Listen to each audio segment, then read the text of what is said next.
Hey everybody, it's Travis speaking. This is going to be the first video that we're going to do for the Travis Van Cleef channel. So, hope you guys all enjoy this. I know I'm pretty excited to get back to creating some content. So what I wanted to take a look at today was just a simple standalone installation of Autodesk Inventor Professional.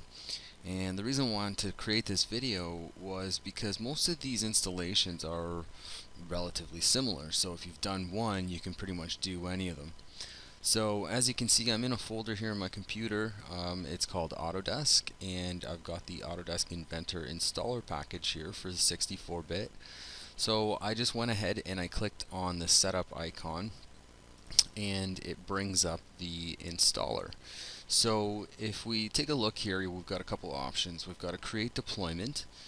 This isn't something that we're going to do today because the deployment option is for creating images for a lab environment. And so for education purposes in a school or in a large firm, this is a great option because it allows you to set up an image and everybody gets the same installation essentially. And you can access that from a network share. So that's a pretty great tool. You have some other tools here with the installation and utilities, so you can go in there and check those out. But we're just going to stick with the installation for today. So I'm going to click on install, and we're going to get something just a little bit different here. So because we're in Canada, I'm going to click on C for Canada and just switch that over. And I'm going to choose accept. I'll click on next. And so by default it lists it as standalone, and that's what we're going to stick to. If you were in a school environment and you're creating a deployment, typically you're going to be using a network license. It's just a better way to go about things. Typically, if you want a standalone, it's for one computer and it's staying put, or perhaps you're not on a network environment, you're on a laptop and it moves around, then a standalone license is a good option for you. So for the time being, I'm just going to hit, I want to try this product for 30 days. Not a big deal, it's not going to be any different than if we actually had serial information, but if we did, we would just enter that in here now with the product key. And just so you're aware, the product key is essentially what ties the product to the license information. So if you have Inventor and that's all that you have, then you need the actual product key for Inventor, and that pertains to the release as well. So the 2014 product key is going to be one character different than the 2013 or the 2015. Anyway, so let's move along. We'll hit next. And it's saying confirm the Inventor product to install. Well, I want Inventor Professional 2014. That's already checked, so I'm going to click on next again. And I've got some options here. So these checkboxes are essentially what is going to go on to this installation that we're doing right now. I don't want to put recap in here, so I'm going to uncheck that, but I am going to want the content libraries. I don't want Vault, it's just a standalone, so I don't really need to be adding any collaboration software. But once you have your products chosen, then you click on these little disclosure arrows, and then they give you the configuration options for the software.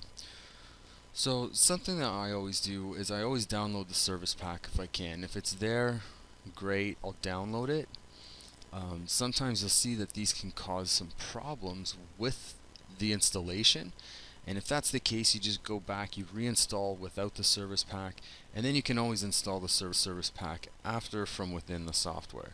So that's something to keep in mind if you get any errors from your installation. So I'll just pause that for the time being while that downloads. We'll come back to that in just a second.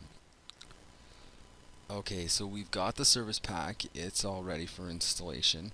Something that I kind of glossed over here was the Autodesk Revit Interoperability for Inventor 2014.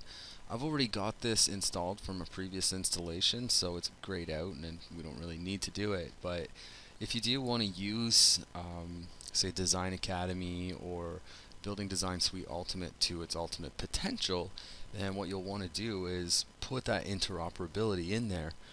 The other one, there's also another interoperability option or set of subcomponents for 3ds Max Design, which I highly recommend putting that in there as well.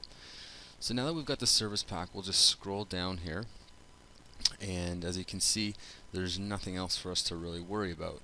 Now if you see some more options in there, you might have a different installation package, and that might say be for one of the suites. Say Design Academy has a number of other options below. One of the ones that you'll want to pay attention to is allow. It's a checkbox that says allow users to create Autodesk IDs through the software, something to that effect. And essentially what that does is if you create an Autodesk ID through the software and that product is licensed, then licensed and on subscription, then that subscription is actually going to enable that Autodesk ID. So then you'll have all the benefits of subscription, and in a school environment that's not necessarily what you want. So just make note of that. So now that that's all done, I'm just going to click on that disclosure arrow again and close out these options. I'm going to open up the Content Center libraries, and I'm just going to choose what I want from here. Essentially these are just they're content libraries, and they give you standard content relative to certain standards. It's pretty self-explanatory, so if you're familiar with the ISO standard, then you can come in here and you'll see that when you go into those ISO templates or ISO templates, you'll have all that content that you need. So I'm just going to grab the ones that I don't need. You can see here from what I'm unchecking and checking what I'm using. Okay, and then I'm just going to leave that as a local directory.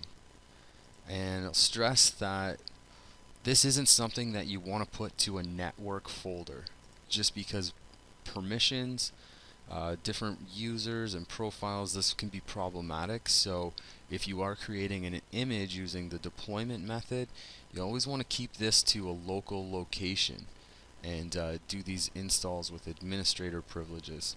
So that's done. I'll close that back up. It says this folder isn't empty. Do you really want to install this location? I want it to overwrite. I've got some stuff already in there, but that's okay. So now when I click install, it's going to do its thing here, and it's got 5 of 6 options remaining. So I'm not going to keep us on the wire here for the rest of this, because this is going to take a little bit, but that's just the basic configuration of Autodesk Inventor. There's going to be some minor differences if you're loading up Revit or AutoCAD, 3ds Max Design, but it's a pretty straightforward process. So if you have any questions, leave a comment and I'll get back to you as soon as I can. Thanks for watching. Bye now.